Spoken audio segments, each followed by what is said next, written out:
তো বন্ধুরা ফাইনালি বাকিপুট বিচে আমি নেমে গেছি সাইকেল নিয়ে। আর এখন বিচের ওপর থেকে সাইকেল চালাচ্ছি। এই খাড়িগুলো দিয়ে সমুদ্রের জল ভেতরে ঢোকে। তো সামনের ওই জায়গাটা পেরিয়ে চলে এসেছি এবার ম্যানগ্রোভ ফরেস্টের মধ্যে। তো চলে এসেছি ঝাউবনে।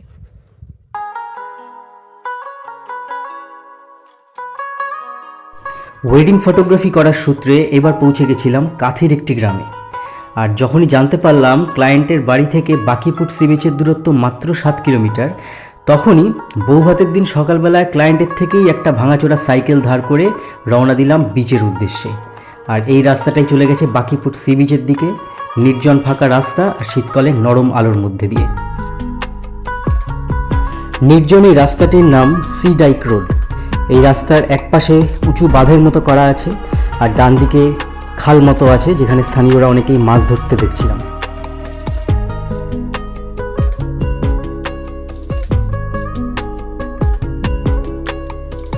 একটা অসাধারণ নির্জন জায়গায় আপাতত দাঁড়িয়ে আছি। আমার বাদিকেই জঙ্গল আছে, বাবলা গাছ, আকাশমণি গাছ, কিছু ঝাউ গাছও আছে।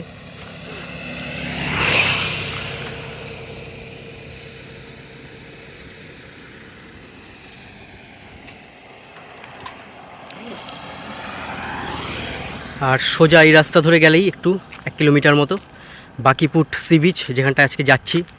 আর আমার বাহন আজকে এই লটঝড়ে সাইকেল। ওয়েডিংয়ের কাজে এসেছিলাম ক্লায়েন্টের থেকে সকাল সকাল, দেখলাম যে একদম 6 কিলোমিটারের মধ্যেই যেহেতু সি বিচ, একটা সাইকেল ধার করে নিয়ে চলেছি। বাকিরা সবাই ঘুমাচ্ছে এখনও। তো চলুন সামনে যাই। আবারও শীতের হালকা কুয়াশা আর নরম রোদকে সঙ্গী করে চললাম একেবারে সি বিচের দিকে। দেখা যাক সি বিচে গিয়ে কী দৃশ্যের মুখোমুখি হই তা আপনাদের দেখাবো।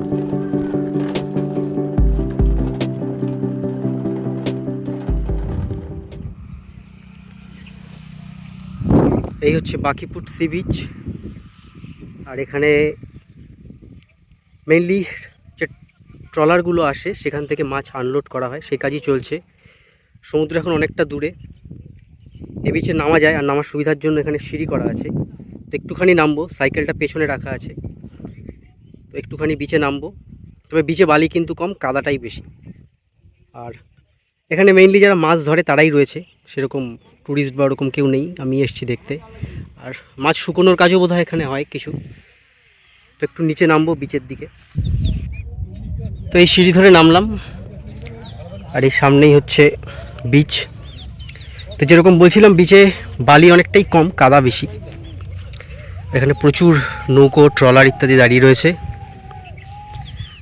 আর ওই দূরে একটা বড় ট্রলার থেকে মাছ নামানো চলছে, একটু জুম করে দেখাই। ওখানে খুব সুন্দর নিঃসন্দেহে। আর সবথেকে যেটা বেটার সেটা হচ্ছে ট্যুরিস্টদের ভিড় একেবারেই নেই, হই হল্লা নেই। যা আছে সব মাছ ধরা যা কাজ করছে তাদের হই হল্লা, হাওয়া দিচ্ছে। সমুদ্র অনেকটাই দূরে, তাই আর ঢেউও সেরকম নেই আপাতত। সম্ভবত ভাটা চলছে। ওই দূরে একজন মাছ নিয়ে যাচ্ছেন, আরও দুজন আসছে। তো ওভারঅল বেশ সুন্দর জায়গা। আর শীতকাল, কুয়াশা, তাই অনেকটাই হেজ রয়েছে দূরে।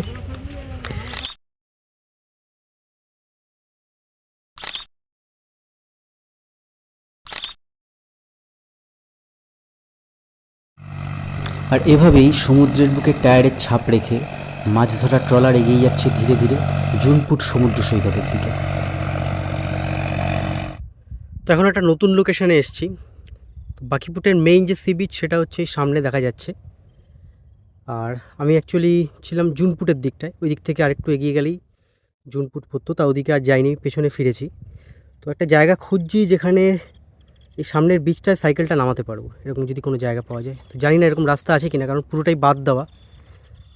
আর বাঁধের থেকে সাইকেল নামানোর কোনো আর কি সুবিধা নেই। তো দেখা যাক, যদি একটা জায়গা খুঁজে পাই। তো একটু বিচে সাইকেল চালাতে ইচ্ছে করছে, তো দেখা যাক ইচ্ছেটা পূরণ হয় কিনা। এখান থেকে একটা রাস্তা গেছে, কিন্তু এটা বুঝতে পারছি না যে বিচে গিয়ে নামবে কিনা। তো একটু এগিয়ে দেখছি। এই রাস্তাটা যদি বিচে নামে তাহলে খুব ভালো হয়, কারণ এখান থেকে সাইকেল যাবে। তো বাঁধের ওপরে এই রাস্তা, তার উপর থেকে যাচ্ছি। একজন বললো এখান থেকেই বিচে নামা যাবে, তো দেখি যায় কি না। এক হাত দিয়ে ভিডিও করাটা একটু রিস্কি হয়ে যাচ্ছে, তো এই রাস্তার ভিডিওটা করবো না, অল্প একটুই করবো। আর সাইকেলের ব্রেক নেই, আছে খুবই সামান্য লাগছে। তো বন্ধুরা, ফাইনালি বাকিপুর বিচে আমি নেমে গেছি সাইকেল নিয়ে, আর এখন বিচের উপর থেকে সাইকেল চালাচ্ছি। তো এটা অনেক দিনের ইচ্ছা ছিল যে বিচের উপর থেকে বাইক বা সাইকেল কিছু একটা চালাবো। বাইকটা এখনও হয়নি, নিশ্চয়ই হবে আগামী দিনে। আজকে সাইকেল চালাচ্ছি, এটাই অনেক। আর এই সামনে বিচ, ওইদিকে দূরে সমুদ্র দেখা যাচ্ছে অনেকটা দূরে, ভাটার সময় চলছে। আর এই দুই দিকে রয়েছে বেশ জঙ্গল মতো, আকাশমণি গাছ বলি এগুলো আমরা। আরও কিছু ঝাউ গাছও রয়েছে ওই দূরে। একটু সামনের দিকটা এগিয়ে যাই। বালির মধ্যে সাইকেল চালাতে একটু কষ্ট হচ্ছে, কারণ চাকা ডেবে যাচ্ছে, তবে হাওয়া রয়েছে, অভিজ্ঞতা এক কথায় দারুণ।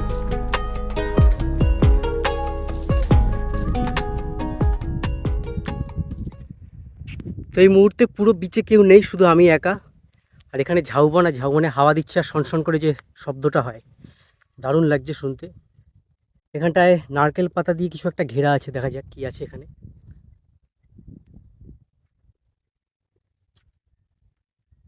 বোঝা যাচ্ছে না কি রয়েছে, এরকম কিন্তু অনেকটা করা। আর এই দূরে ঝাউবন, আর একটু এগিয়ে যাব সাইকেল করে।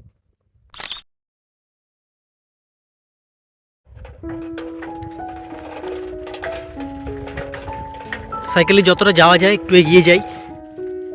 আর এখানে এক ধরনের জংলি ফুল ফুটে আছে ভায়োলেট কালারের, দারুণ লাগছে। আর ঝাউবনটা সত্যিই অসাধারণ। যদি ঝাউবনটায় ঢোকা যায়, দেখছি চেষ্টা করে, যদি একটা ওপেনিং পাই ঢোকার মতো, তাহলে ঝাউবনটা তো ঢুকবো আর আপনাদের দেখাবো। সামনে একটা খাড়ি মতো দেখতে পাচ্ছি, যেখান থেকে মোহনার জলটা ভেতরে ঢুকছে। আর ওগুলো সম্ভবত ম্যানগ্রোভ গাছ, সঠিক জানি না। হ্যাঁ, ঝাউবনে ঢোকার মতো রাস্তা পেয়ে গেছি। তো এবারে ঝাউবনে ঢুকবো। তো সমস্ত অ্যাডভেঞ্চারই একদিনে আজকে, এবং সেটাও কাজ করতে এসে, ওয়েডিং শ্যুটের ফাঁকে। তো আজকে হয়তো আমার লাকি ডে। চলে এসেছি ঝাউবনে।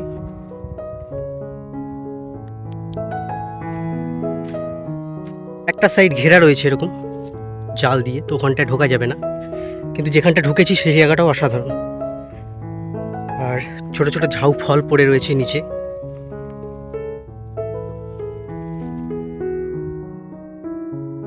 এই ফলগুলো আমার মনে পড়ে ছোটবেলায় কুড়োতাম,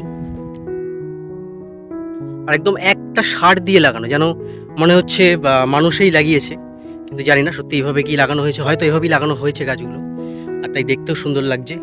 আর ওই দূরে সমুদ্র, আর ওইখানে আমার গাছের ফাঁক থেকে দেখা যাচ্ছে সাইকেলটা, যেটা আমি নিয়ে এসেছি। তো সত্যি সাইকেলটা নিয়ে বেরিয়ে লাভই হলো, একটা দারুণ অভিজ্ঞতা হলো, এর থেকে বড় কিছু হয় না। ঝাউ গাছগুলো এখনও ছোট রয়েছে, এটা আগামী দিনে বড় হবে যখন আরও ভালো লাগবে। আর আর বেশি ঘুরবো না, সামনে খাড়িটার দিকে যাব, তারপরে ব্যাক করব, কারণ কাজও আছে। তো চলো এবার বিচের দিকে আবার ফিরে যাই। ঝাউবন দেখানো হয়ে গেল। বিচের ওপরেই এই সুন্দর ফুলগুলো ফুটে আছে, এগুলো কিন্তু আমি অন্য বিচেও দেখেছি, কি নাম জানি না। তোমরা যদি কেউ জানো তাহলে কমেন্ট করে জানিও, দারুণ লাগছে দেখতে। আর এখানটায় ঝাউ গাছ আর আকাশমণি গাছ দুটো কনভার্জ করেছে একসাথে। আর এই দূরে একটা খাড়ি আছে, ওই যে একটা দূরে বড় নৌকা দাঁড়িয়ে আছে, এখানে একটা, ওখানে একটা। খানিকটা তালসারির মতো জায়গা। আর এইদিকে ম্যানগ্রোভ গাছ আছে, ওই পারটায় যাওয়া যাবে কিনা জানি না, দেখতে হবে। তবে যেখানটায় আছি সেটাও দারুণ জায়গা নিঃসন্দেহে। তো এখানে একটা ছবি নেব।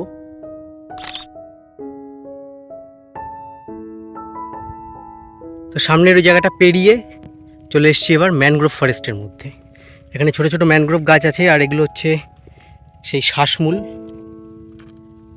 কি গাছ জানি না, সুন্দরী, গরান, গেওয়া, হোয়াট এভার, সঠিক চিনি না।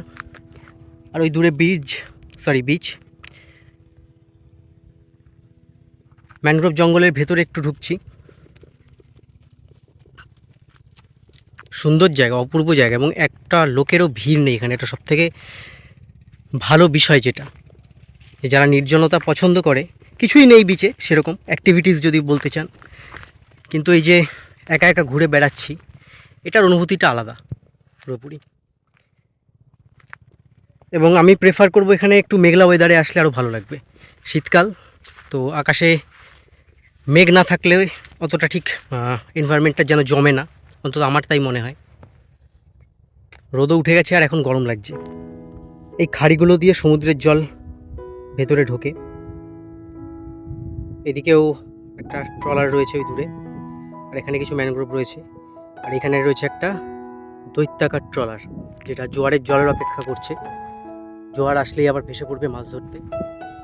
এগুলো এরকম ম্যানগ্রোভ ফরেস্টের মধ্যেই রাখা থাকে, যখন জল আসে তখন আপনি আবার ওরা জলে ভেসে ওঠে। তো এখানে অনেকটাই ঘুরলাম, আর বিশেষ কিছু এখানে দেখানোর নেই। প্রায় 11:15 বাজে, এবারে ফিরবো যেখানে আছি সেখানে। এই ব্লগটা আপাতত এখানেই শেষ হচ্ছে। যদি রাস্তায় কিছু ভালো দৃশ্য চোখে পড়ে তাহলে সেটা দেখাবো। ওই দূরে একটা কিছু দেখা যাচ্ছে, কোনো প্রপার্টিজ হবে, হয়তো রিসর্ট পার্কও হতে পারে, সঠিক জানা নেই, গুগল ম্যাপে চেক করে নেবো। তো ভিডিওটা আজকেই শেষ করছি। তো পরের ভিডিও আবার খুব শিগগিরই আসছে, আপনারা সবাই দেখতে থাকুন আমার চ্যানেল ইভলভ টু ইটারনিটি। আর বাকিপুর সি বিচ থেকে আপাতত এখানেই বিদায় নিচ্ছি, সবাই ভালো থাকবেন।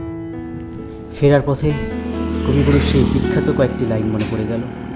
দেখা হয় নাই চক্ষু মেলিয়া, ঘর হতে শুধু 2 পা ফেলিয়া, একটি ধানের শীষের ওপর একটি শিশির বিন্দু।